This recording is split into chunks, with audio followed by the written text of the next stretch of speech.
Béni soit Dieu, le Père, le Fils et le Saint-Esprit. Béni soit son règne, maintenant et à jamais. Amen.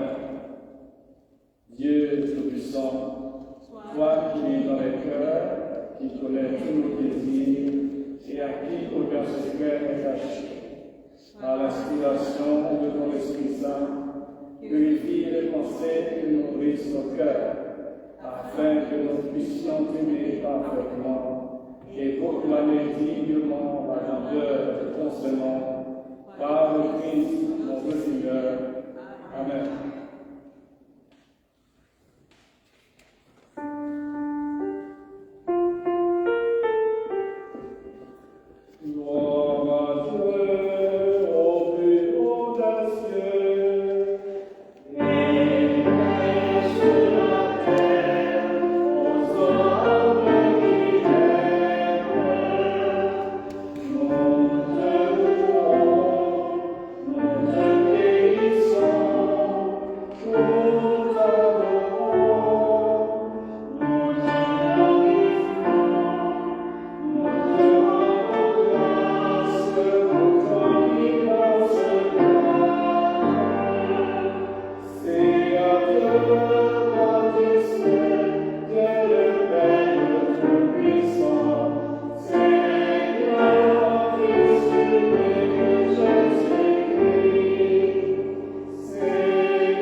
Le Seigneur soit avec vous et avec toi aussi.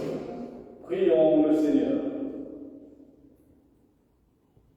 Tu as voulu, Seigneur, que la Sainte Écriture soit rédigée pour notre instruction.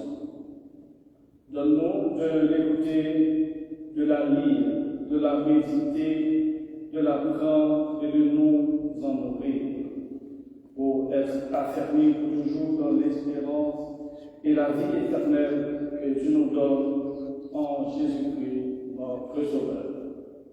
Lui qui vit et règne avec toi et le Saint-Esprit, un seul Dieu, pour les siècles des siècles. Amen.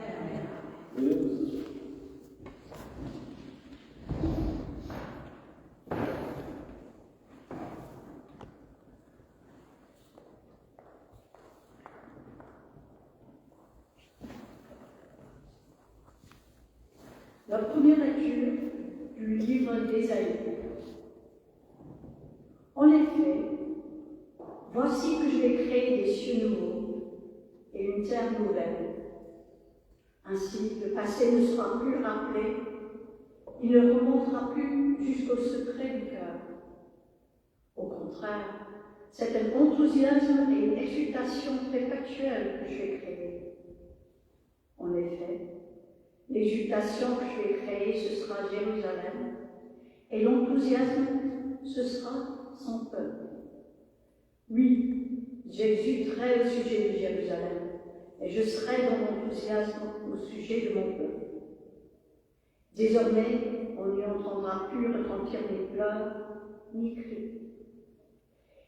Il n'y aura plus là de nourrissons emportés en quelques jours, ni de vieillard qui n'accomplisse pas ses jours. Le plus jeune, en effet, mourra centenaire, et le plus malchanceux, c'est centenaire aussi qui deviendra moins que rien. Ils bâtiront des maisons et ils les habiteront. Ils planteront des vignes et ils en mangeront des fruits. Ils ne bâtiront plus pour qu'un autre habite. Ils ne planteront plus pour qu'un autre mange. Car tels les jours d'un arbre, tels les jours de mon peuple, les élus pourront user les produits de leurs mains. Ils ne se fatigueront plus en vain. Ils n'enfanteront plus au Lectacum, car ils seront la descendance du béni du Seigneur. Et leurs rejetons resteront avec eux. Avant même qu'ils appellent, moi, je leur répondrai. Alors qu'ils parleront encore, moi, je les aurai écoutés. Le loup et l'agneau brouteront ensemble. Le lion comme le bœuf mangeront du fourrage. Quant au serpent, la poussière sera sa nourriture.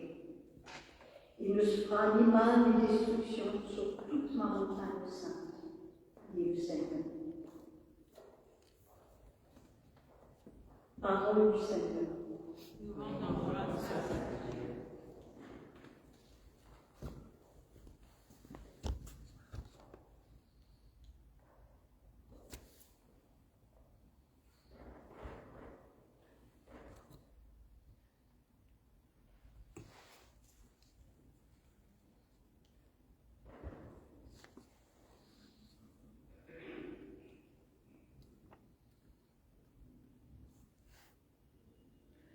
Premier cantique d'Isaïe.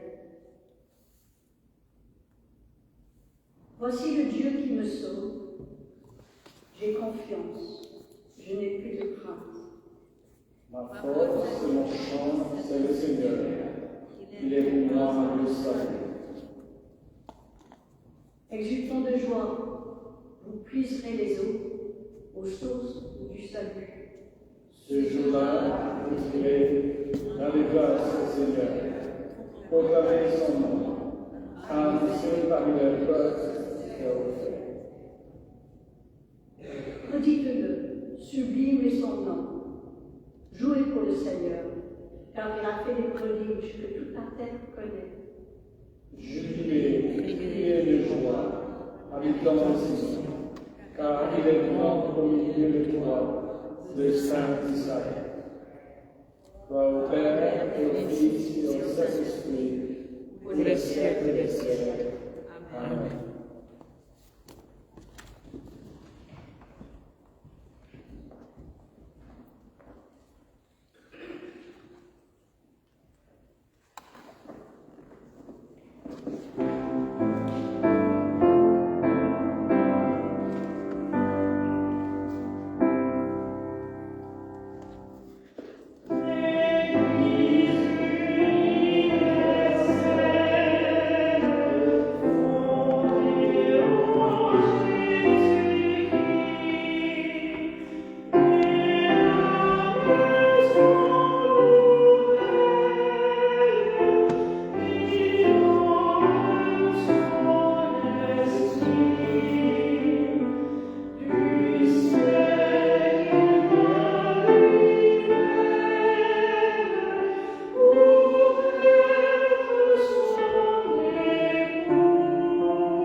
de la deuxième épître de Paul aux Thessaloniciens.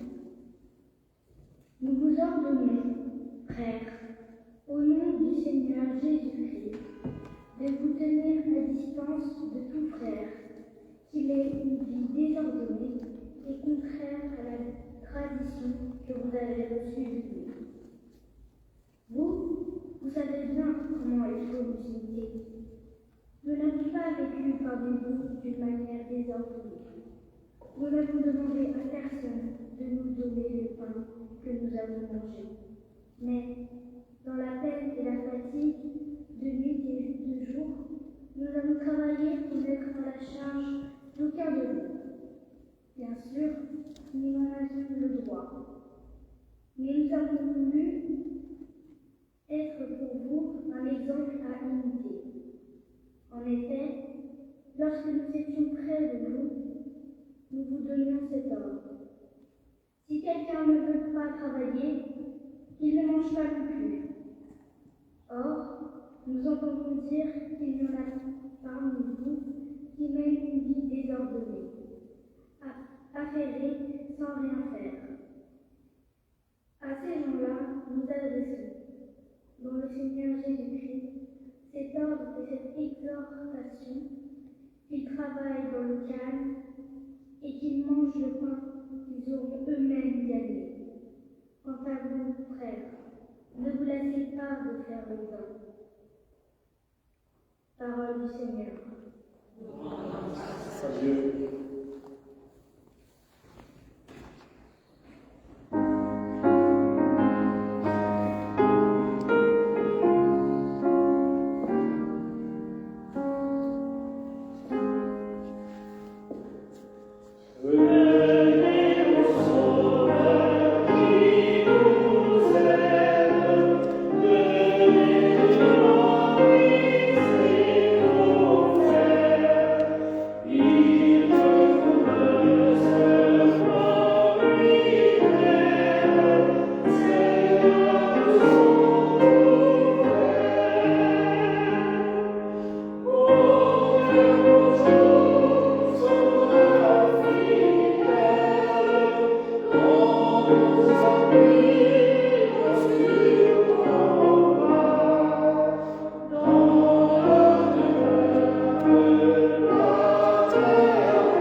Le Saint-Évangile de Jésus-Christ selon Luc. Gloire à toi, Seigneur Jésus.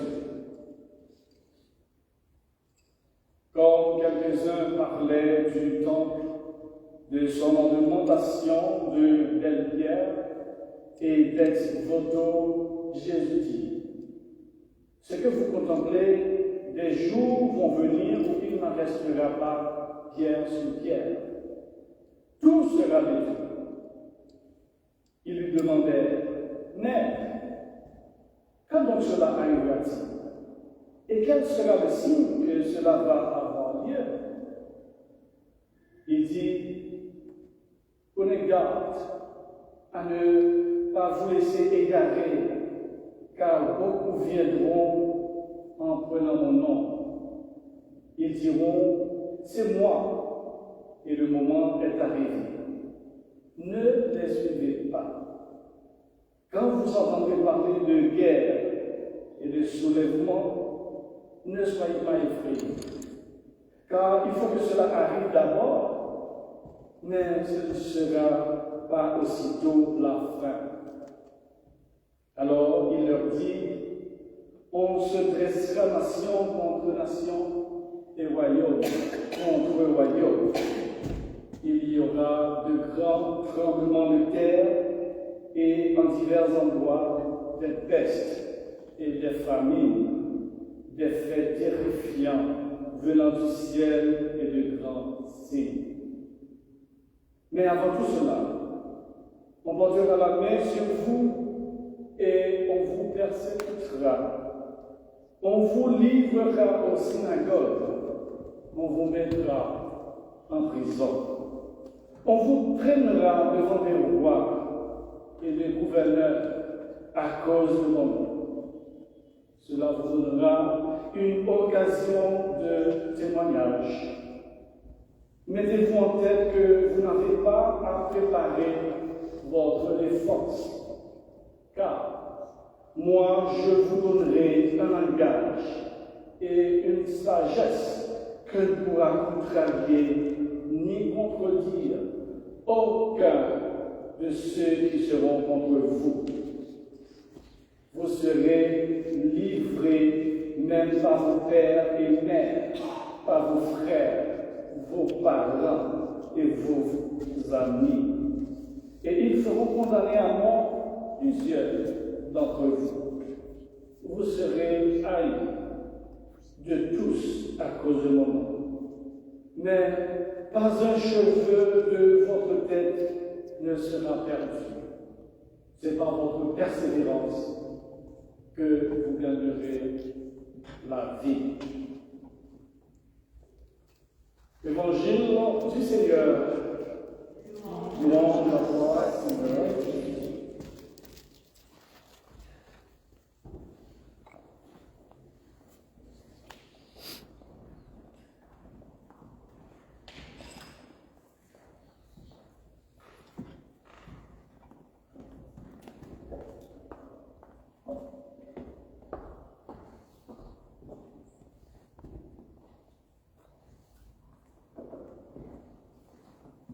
Au nom du Père, et du Fils et du Saint-Esprit. Amen.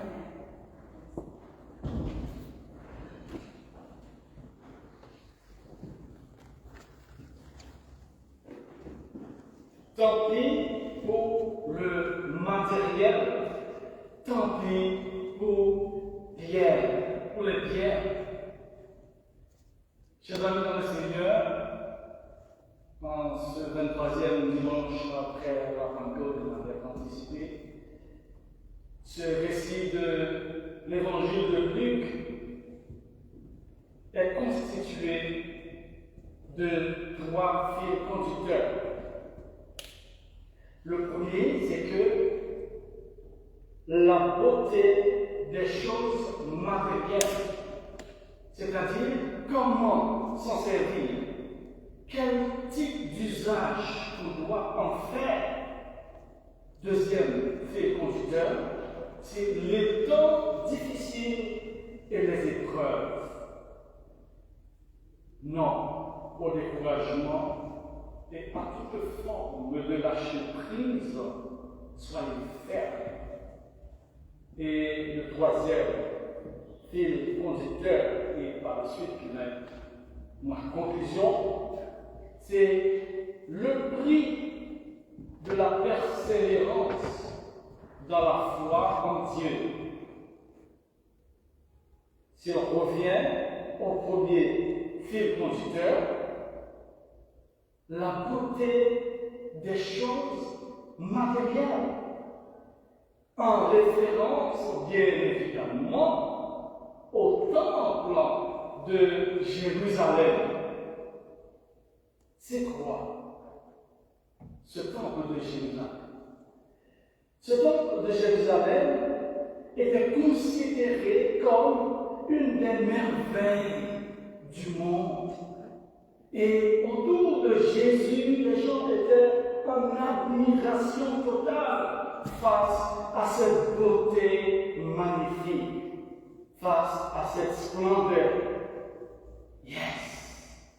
Ceci, c'est la maison de Dieu. C'est trop beau. Il y est bien présent. C'était un symbole de fierté pour le peuple juif. Ils avaient tout à fait raison parce que nous autres aussi, nous avons des choses matérielles qui nous tiennent à cœur et qui nous apportent en quelque sorte du bonheur. Waouh! C'est ma maison de rêve. J'adore cette voiture. Ça, c'est mon bébé. J'aime bien ces beaux vêtements. Mais ce qui est important, attention. Pour ne pas adorer ces choses matérielles à la place de Dieu de Jérusalem, ces choses peuvent disparaître. Et quel est donc le message que Jésus veut faire passer à travers ce récit? Le temple de Jérusalem était le centre spirituel et religieux du judaïsme. Et sa destruction annoncée par Jésus symbolise la fin d'une époque où les rituels et les sacrifices étaient des moyens d'approcher Dieu.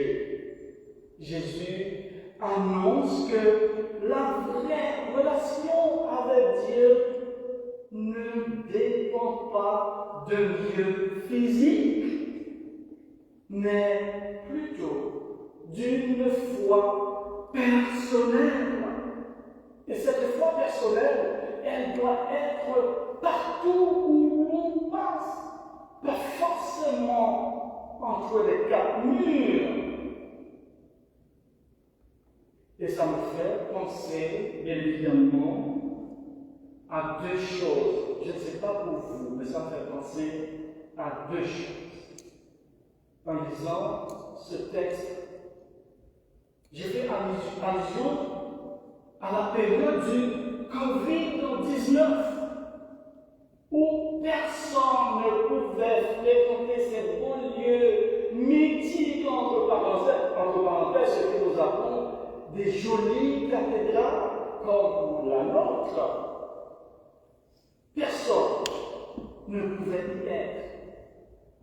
Et que d'où la nécessité. D'où, quand Jésus dit, ne vous contentez pas que de ces belles pierres,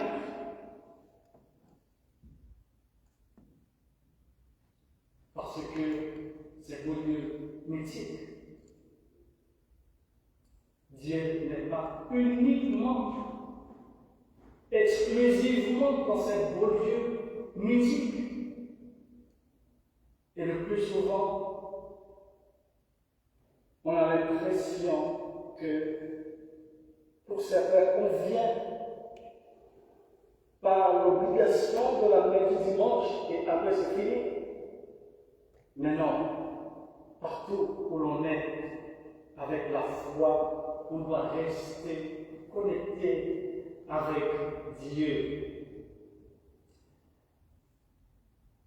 Deuxièmement, fil conducteur de ce récit qui parle des temps difficiles, des périodes et des épreuves. Jésus nous dit non au découragement et non à toutes les formes de lâcher prise.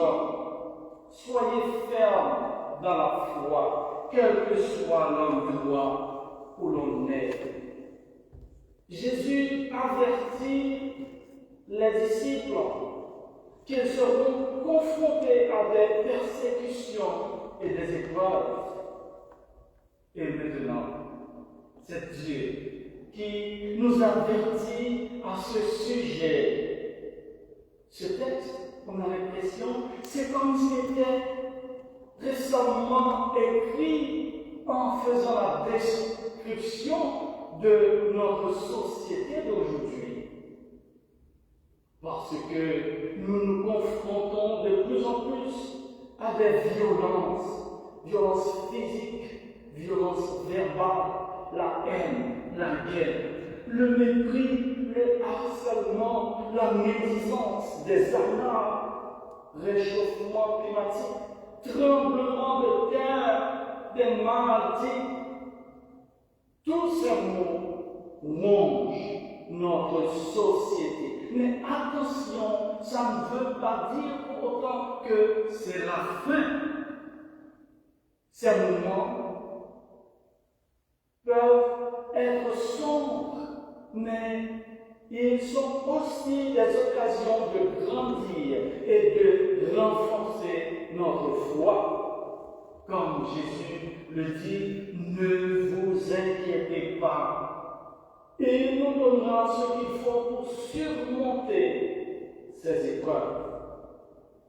Le malheur atteint souvent le juste, mais l'Éternel l'en bénira toujours. Et troisième fil conducteur, et pour terminer aussi, le prix de la persévérance dans la foi, c'est quoi? Et lorsqu'on fait face à ces genres de situations, des situations difficiles comme celle que vient d'évoquer tout à l'heure, Dieu nous dit, soyez fermes dans la foi en Dieu. Car, n'oubliez pas, après la mort de Jésus, les disciples n'ont-ils pas souffert?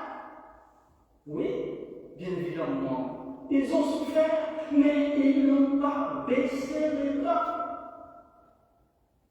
Avaient-ils abandonné? Non. Il y en a même qui sont morts pour la cause de l'Évangile. Cela veut dire que pour suivre Jésus, il faudra parfois faire face à des défis et des oppositions. Jésus appelle à ne pas se fier aux richesses ou institutions humaines, mais à se concentrer sur des valeurs spirituelles, durables. Rendez grâce au Seigneur, proclamez son nom, annoncez parmi le peuple ses hauts faits. C'est par votre persévérance que vous gagnerez la vie pour le temps et pour l'éternité.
À présent, nous vous invitons à dire ensemble notre profession de foi en récitant le credo, symbole de l'amitié. Nous croyons en un seul Dieu, le Père Tout-Puissant, Créateur du ciel et de la terre, de toutes les choses visibles et invisibles. Nous croyons en un seul Seigneur, Jésus-Christ, le Fils unique de Dieu, engendré du Père avant tous les siècles. Dieu, né de Dieu, lumière, né de la lumière, vrai Dieu, né du vrai Dieu, engendré, non pas créé, un seul être avec le Père, et par lui tout a été fait. Pour nous et pour notre salut, il est descendu des cieux. Il s'est incarné par le Saint-Esprit en la Vierge Marie, et s'est fait homme, crucifié pour nous sous Ponce Pilate. Il a souffert la passion, il a été mis au tombeau, il est ressuscité le troisième jour selon les Écritures. Il est monté aux cieux, il siège à la droite du Père. Il reviendra dans la gloire pour juger les vivants et les morts, et son règne n'aura pas de fin. Nous croyons en l'Esprit Saint, qui est Seigneur et qui donne la vie, qui possède le Père et du Fils. Avec le Père et le Fils, il reçoit même adoration et même gloire. Il a parlé par les prophètes. Nous croyons dans l'Église, une sainte, catholique et apostolique. Nous reconnaissons un seul baptême pour le pardon des péchés. Nous attendons la résurrection des morts et la vie pour l'avenir. Amen.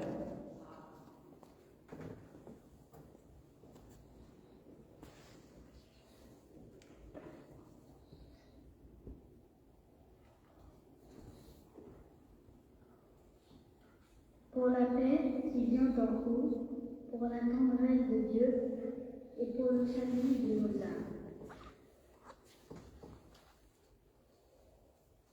Seigneur, prends pitié.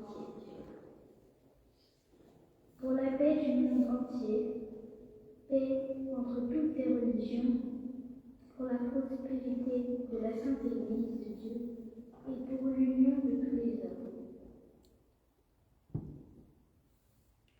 Seigneur, prends pitié. Pour les pauvres et les opprimés, pour les chômeurs et les indigents, pour les prisonniers et les captifs, pour tous ceux qui ne les oublient pas et prennent soin d'eux.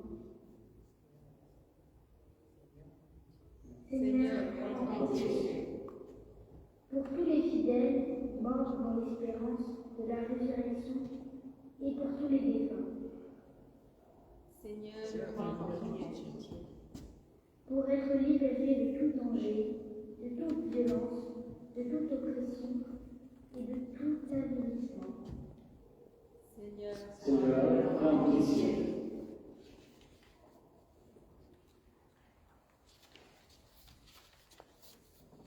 À présent, nous vous invitons à faire vos propres prières, vos propres intentions personnelles, que ce soit à haute voix ou à voix basse.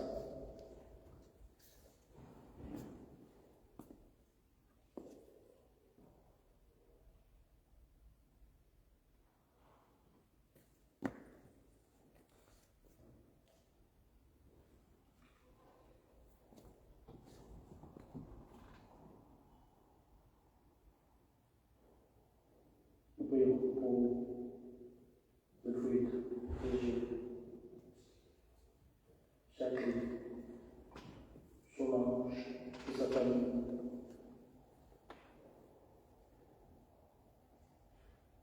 Pour Janine et sa famille. Pour celles et ceux qui nous regardent depuis chez eux. Pour nos amis aussi de la mission qui ne peuvent pas être présents physiquement ce soir, nous pensons à eux, Seigneur.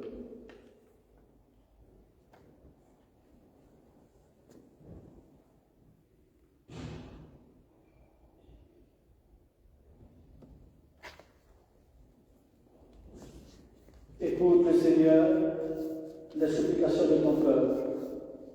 afin que nous obtenions pleinement ce que nous demandons avec foi, à la gloire de ton nom par Jésus-Christ notre Seigneur, qui vit et règne pour les siècles des siècles.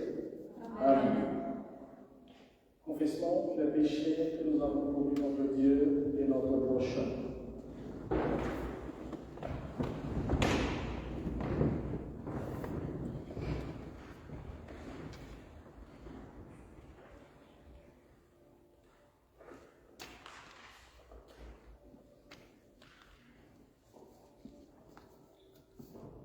Dieu de miséricorde, nous confessons que nous avons péché contre toi en pensée, en parole et en acte, par ce que nous avons fait et ce que nous avons voulu de faire. Nous ne t'avons pas aimé de tout notre cœur. Nous n'avons pas aimé notre prochain comme nous-mêmes. Nous regrettons sincèrement cette faute. Humblement, nous nous en repentons. Pour l'amour de ton Fils Jésus-Christ, prends pitié de nous et pardonne-nous. Alors, ta volonté fera notre joie et nous pourrons marcher notre chemin pour la gloire de ton nom. Amen.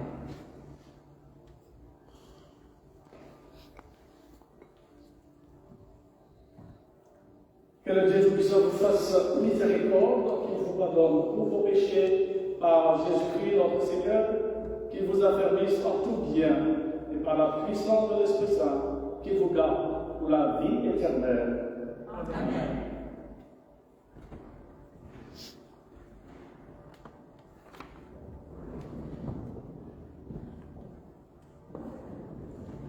Que la paix du Seigneur soit toujours avec vous. Et avec toi aussi.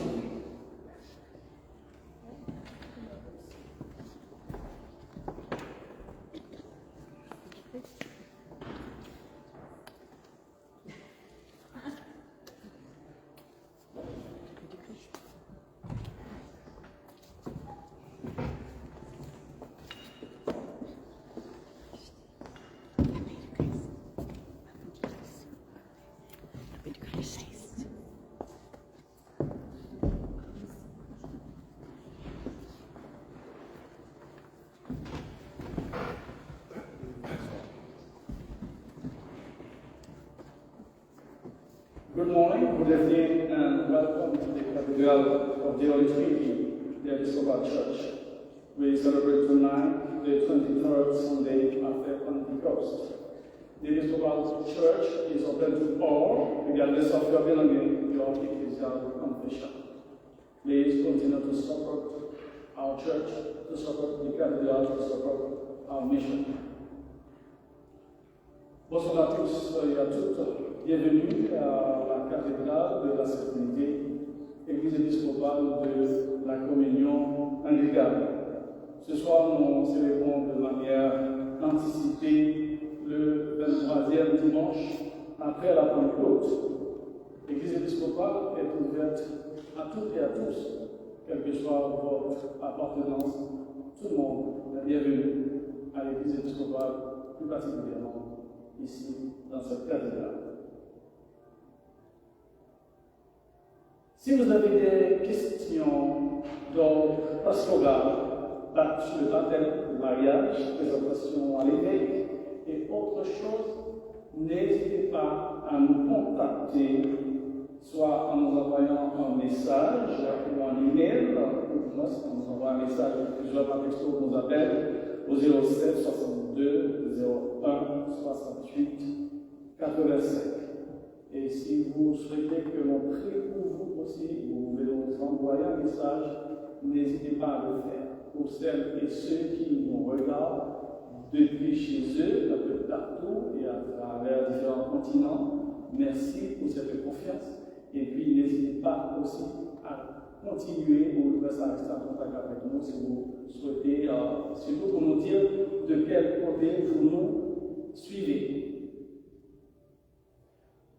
Après la célébration, on se donne rendez-vous à la salle paroissiale, comme d'habitude, sauf que moi, je dois passer un petit peu plus vite, parce que demain, dimanche, je serai à Waterloo, à l'église épiscopale de Waterloo, où on va célébrer ensemble, et que voilà, nous sommes la convocation des églises épiscopales et qu'on continue à célébrer entre collègues, entre différentes congrégations.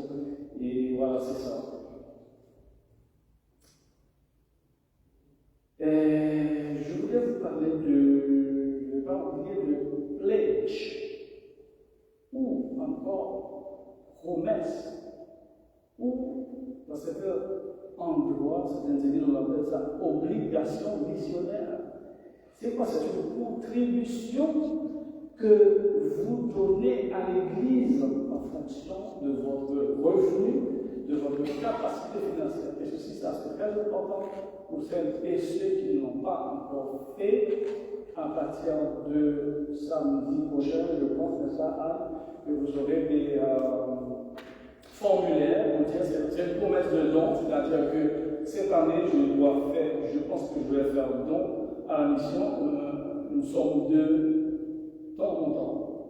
Et que voilà, ça nous permet de savoir que voilà, pendant cette année, on aura tant d'argent qui vont rentrer, il y a tout ce qu'on a, etc. Et puis, sachez que vous aurez ce qu'on appelle, en fait, c'est déductible d'impôt. J'ai oublié, c'est combien? À 66%. Ça, on appelle ça cerise sur le gâteau, c'est-à-dire que vous donnez de l'argent et quand vous allez payer l'impôt, on va déduire tout ça sur ce que vous avez donné. Je ne sais pas s'il y a d'autres choses. Non, s'il n'y a rien, c'est que tout le monde a été invité à participer au repas eucharistique et que vous êtes tous bienvenus à la table du Seigneur. Et que nous donnons la communion. Dans la communion, tout le monde peut venir en même temps.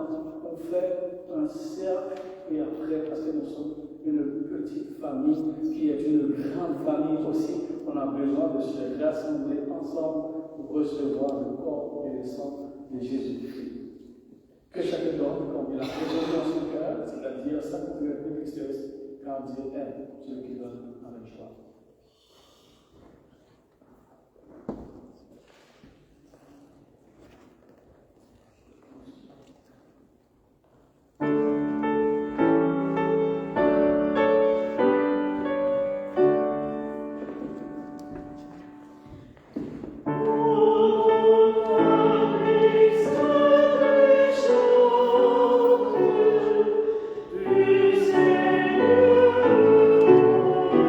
Seigneur,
Le Seigneur soit avec vous et avec toi aussi.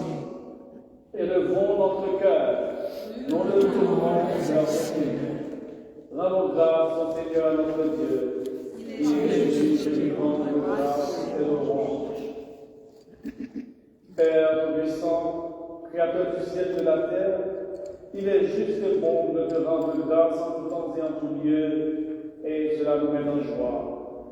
C'est pourquoi nous te louons, joignant nos voix aux anges, aux archanges et à toute l'assemblée céleste qui ne cesse de célébrer la gloire de ton nom en chantant.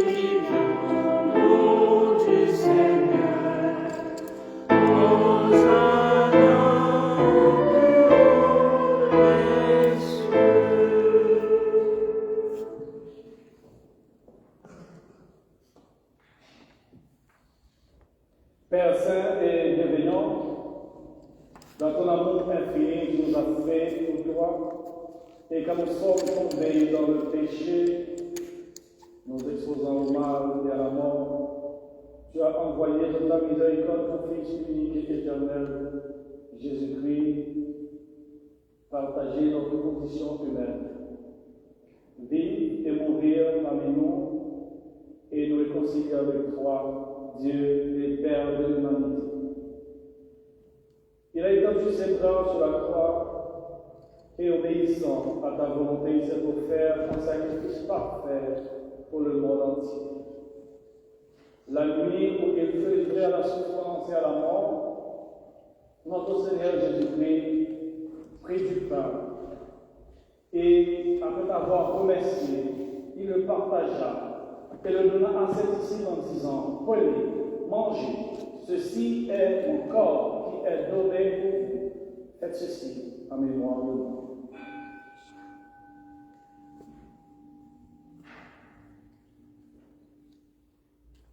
À la fin du repas, il prit la coupe de vin et après avoir remercié Dieu, il la donna à ses disciples en disant: buvez-en tous, car ceci est mon sang.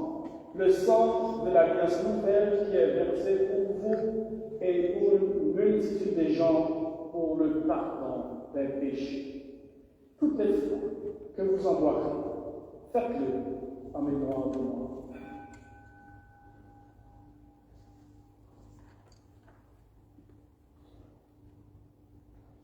C'est pourquoi nous proclamons le mystère de la foi ensemble.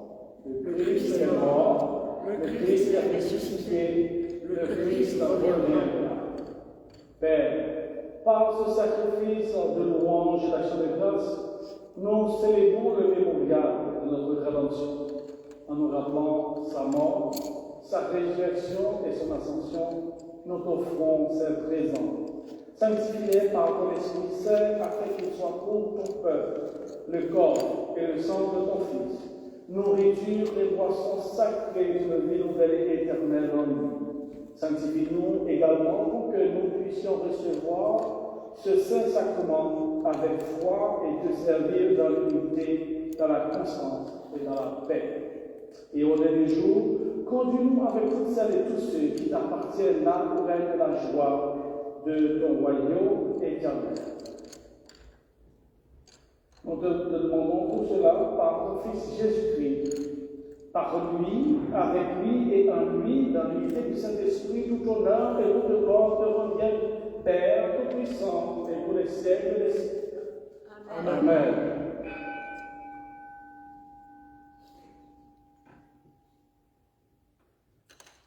Nous avons maintenant prié comme le Christ, notre Sauveur, nous l'a appris et chacun peut le dire dans sa langue de cœur.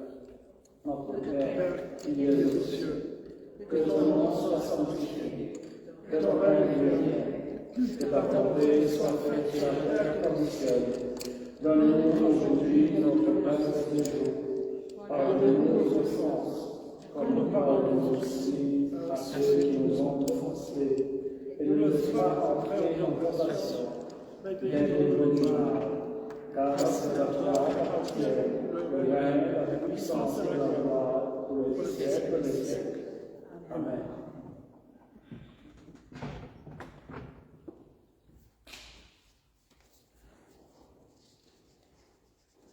Alléluia, le Christ notre Pâques a été immolé. C'est le moment parfait. Alléluia. Les dons de Dieu pour le peuple de Dieu. Prenez en mémoire de ce que Christ est mort pour vous, que votre cœur, à la fois s'honorise avec reconnaissance. Encore une fois, tout le monde est invité, vous pouvez venir tous ensemble dans un moniton pour recevoir le corps en faisant un seul, le corps et le sang de Jésus.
force et le courage pour t'aimer et te servir dans la joie et la simplicité du cœur, par Christ notre Seigneur.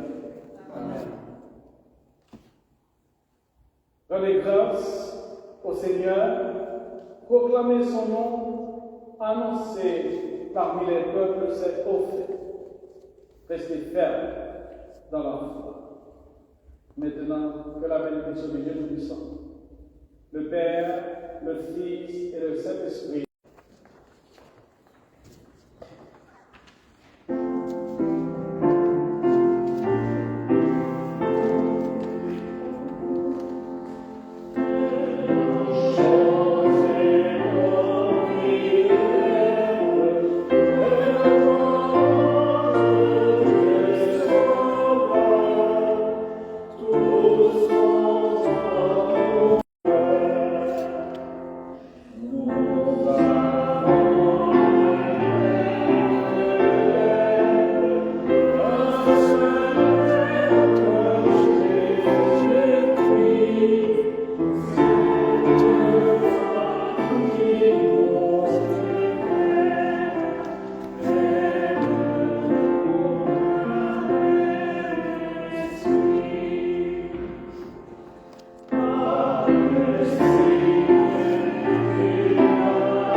allons au nom du Christ, alléluia, alléluia. Nous rendons grâce à Dieu, Alléluia, alléluia.